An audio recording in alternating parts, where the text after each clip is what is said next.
I'm Mary Kay Braza, and I'm the head of the sports industry team at Foley and Lardner. I'm a partner, and I have been at the firm since 1982. Kevin Schultz, I'm also a partner here at Foley. I've been with Foley since graduating law school in 1999. Also a member of the sports team here at Foley. I'm a transactional attorney doing mergers and acquisitions and other commercial transactions.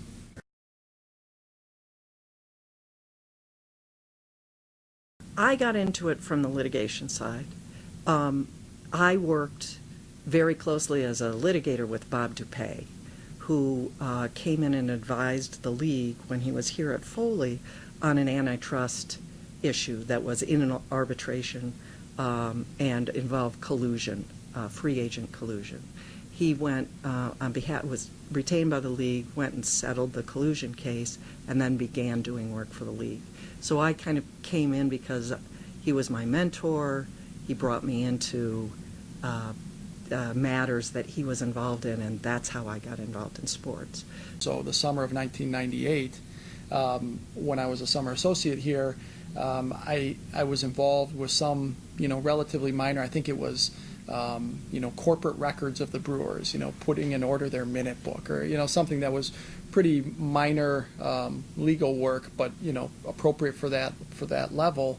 But it got me a taste of the sports industry, and that may have been all I did as a summer associate. And then I joined the firm after graduation in 1999.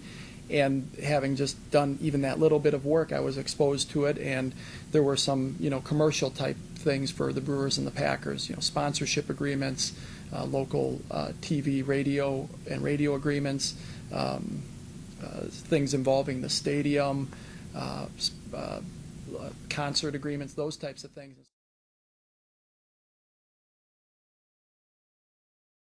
My involvement in the sports industry is just that, buying and selling teams, and as part of that, looking into, and because I'm also a commercial transactions attorney, looking at all the different commercial arrangements that a team enters into. So to Mary Kay's point, it's more than just on the field or on the court performance. Now it's they've got naming rights agreements and local media rights agreements and sponsorship agreements and concession agreements. And so when you buy and sell a team, you assess all of those things and the value that they bring, and issues, opportunities, those types of things. And as an attorney who practices within the sports industry, that's kind of the types of things that I'm being exposed to.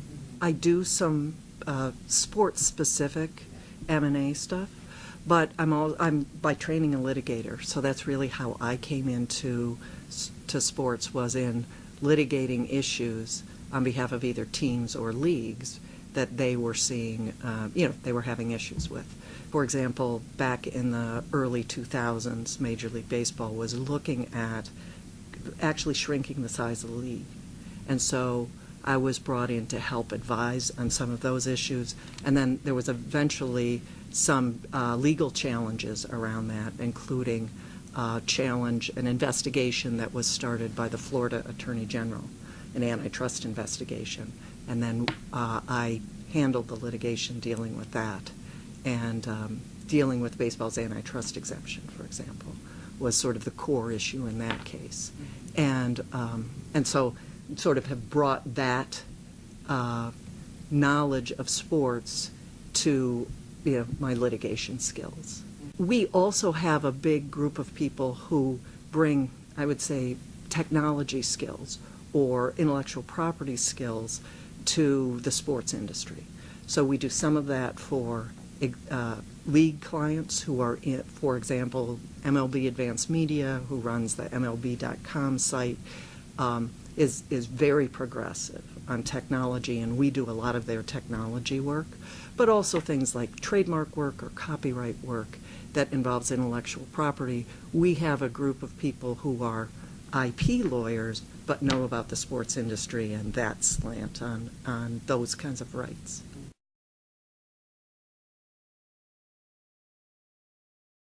At the outset, we'll have a discussion with the client, usually with an investment banker or another advisor who works in the sports area.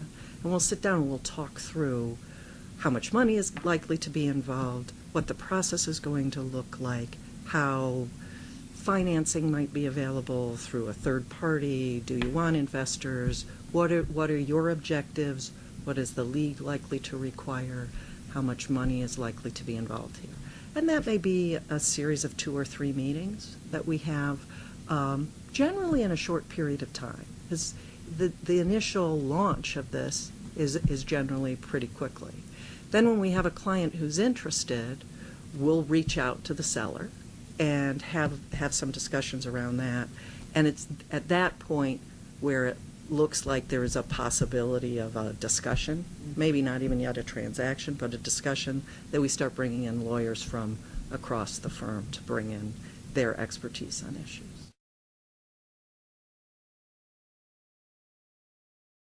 The character of the person who wants to invest any of these kinds of hundreds of millions of dollars in a long-term asset is someone who has considerable personal wealth, but is also driven to be very successful, and has been in their personal business and business life, and now wants to be the same with respect to buying a unique asset, because all of these sports teams are relatively unique.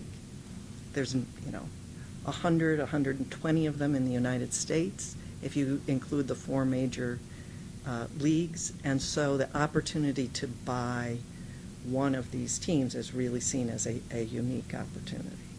And so I would say that the character or characteristics of most of these owners that we deal with is they're competitive. They have a drive, they have a real interest in owning the team, and they have a vision for how they see their ownership as making that a better team.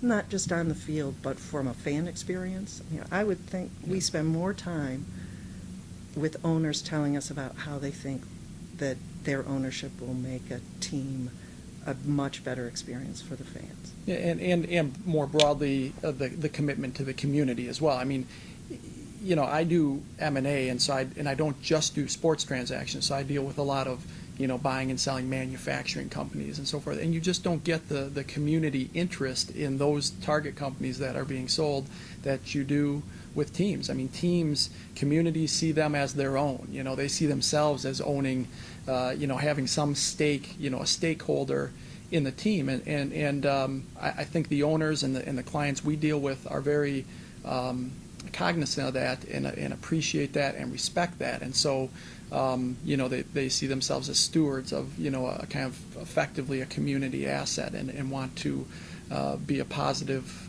a positive contribution and influence to the communities.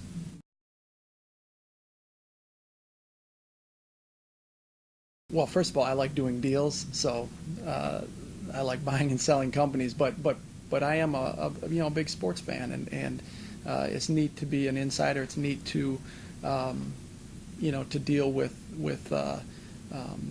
teams that I've followed since I was a kid, and getting to meet some of the front office personnel and just play a part, however insignificant in the grand scheme of things, in the history of this club. And I think that's neat, and just from the due diligence perspective, again, when I'm looking at a manufacturing target, we might be looking at its supply contracts and different vendor agreements. When you're looking at team, you're looking at player contracts and naming rights agreements and stuff that is kind of more again appealing to the fan in all of us. And so for me, that's one of the things. And it's fun to again, because there is such an interest in these transactions among the community. It's kind of neat to follow the progress and find that folks are so interested in these transactions, which again isn't always the case on the deals I work on. I also think that these present a great opportunity for us to really counsel. A lot of transactions that we're brought in to do the technical part of this, because our clients in sports don't know much about the sports industry. Almost by definition, they didn't make their money in sports. They made their money elsewhere. We can provide a really different kind of advisory role to them. We know what this industry is about. We have been through these transactions before. We can help them tactically and strategically. We can help them with long-range planning.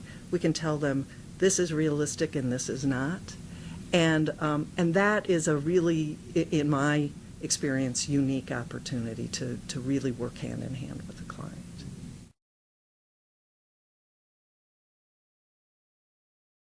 What I tell every student who wants to do sports law is go be another lawyer first. Sports is just an industry. You need to have legal knowledge, skill, substantive advice that you can provide, and so go become a good trial lawyer, go become a good transactions lawyer, go become a good patent lawyer, and then when you've got those skills, turn them to a particular industry, and you can really provide, good value.